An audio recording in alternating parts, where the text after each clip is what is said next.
পাবনা জেলার মানুষের তোমরা বড় ধন্য, আমরা ধন্য হতে পারি নাই। ভারতের জমিনের মানুষেরা কান্দে, চোখের পানি মেলে কান্দা হুজুর। আল্লামা সাঈদীর জন্য দোয়া করতে হবে আপনাকে। বাংলার জমিনের শ্রেষ্ঠ সৈনিক, ওই মানুষটার কথা শুনে ভারতের মানুষ পাগল হয়ে যায়। হুজুর গো, বাংলাদেশের মানুষ তোমরা রক্ত চিল্লা না। হুজুর আপনি এসেছেন তাফসীর করতে, একটু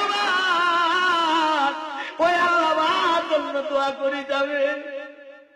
আমি ত্রিকুট থেকে চোখের পানি ধরে রাখতে পারি না। এই মানুষটাকে গোটা পৃথিবী ভালোবাসলো, ওই মানুষটাকে কি করে তোমরা ধর্ষণকারী বললা, কি করে নির্যাতনকারী বললা? এই মুনাফিক শিয়ালের বাচ্চাগুলা আন্দোলন করে না, আল্লাহর নবীর বিরোধিতা করে, আল্লাহর নবীর উত্তরসূরিদের বিরোধিতা করে। এই মানুষটাকে চিনলা না, গোটা পৃথিবী জানলো ওই মানুষের মতো ভালো মানুষ বাংলার জমিনে না। শিয়াল পণ্ডিত আলাদা করার পরে ওই গরুটা খপ করে ধরে রাজা খাইয়ে ফেলল। দ্বিতীয়টা কি করা যায়? দুইটা তাও ভয় পায়, শিয়াল রাজা ভয় পাচ্ছে। ওরা যে জামাতবদ্ধ হয়েছে, তিনজন যদি একই সাথে থাকে আন্দোলন করে, আমার রাজাগিরি শেষ, আমি আর বনের রাজা থাকতে পারবো না, ওরাই হয়ে যাবে বনের রাজা। কি করা যায়? আর একটার বুঝানো শুরু করলো শিয়াল, বুঝাইতে আলাদা করে দেয়। ওইটাও রাজা সিংহ দেয়, খপ করে ধরে শিকার করে খেয়ে ফেললো। তৃতীয়টা কি কোনো ব্যাপার নাকি? বসে দুইটা তো দিলাম মেরে, এইটা মারা কোনো ব্যাপার না। কথা বুঝে আসছেন? টেস্ট করলাম, মোল্লাতে টেস্ট করা হলো। এই মানুষকে যদি হত্যা করা হয়, কাদেরকে বুদ্ধিজীবী বলা হয়? বুদ্ধিজীবী ছিল তারা আল্লাহর জমিনকে, দিনকে কায়েম করার জন্য, দিনকে বাস্তবায়ন করার জন্য। না শুধু মাল খয় দিন, তাদের বিরুদ্ধে তোমরা সমালোচনা করতেছ, এই সমালোচনাকারীদের দলে তোমরা হয়ে যাবে। ওই মানুষদের বিরুদ্ধে তোমরা কেন ষড়যন্ত্র করো? ওই মানুষের বিরোধিতা তোমরা কেন সমালোচনা করো? অন্যায় না করলে কি আর তাদেরকে হত্যা করা হয়? বুঝতে হবে ওই মানুষগুলা হলো টাটকা মুনাফিক।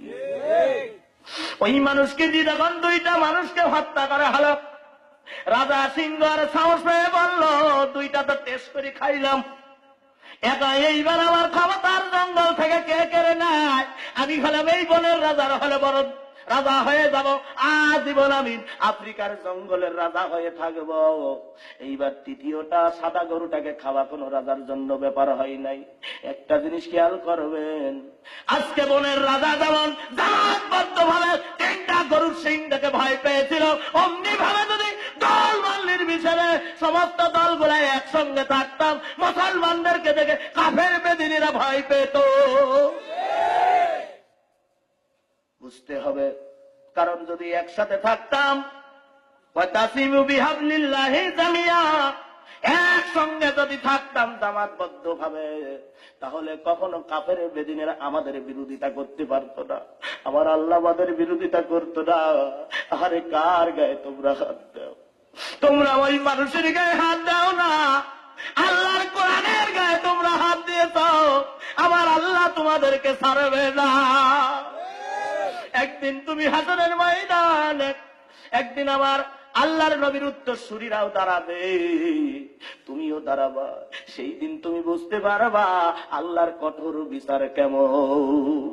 আজকে দুনিয়ার বিচার তুমি করলা না, একদিন আল্লাহর কাজ করায় সঠিক বিচার হবে। কাদেরকে মারতে চাও? ওই মানুষগুলার মতো ভালো মানুষ পৃথিবীতে নাই।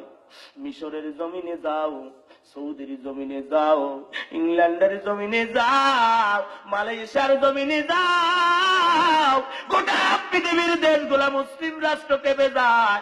আরে এমন একটা সোনার মানুষ যার ওয়াজ মোবাইলের মধ্যে শুনতে শুনতে একজন মুসলমানের ঘরে একটা হিন্দুর বাচ্চা, একটা হিন্দুর সন্তান দোকানের কর্মচারী ছিল। ওই কর্মচারী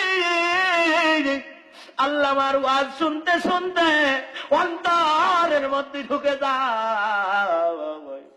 ওই সন্তানটা প্রতিদিন আল্লামার ওয়াজ যখন শুনতেছে, শুনতে শুনতে একদিন মনটা উল্টে যায়। আল্লাহ তাকে হিদায়েত করে দেওয়ার পরে, মালিক আমি আর হিন্দু থাকতে চাই না,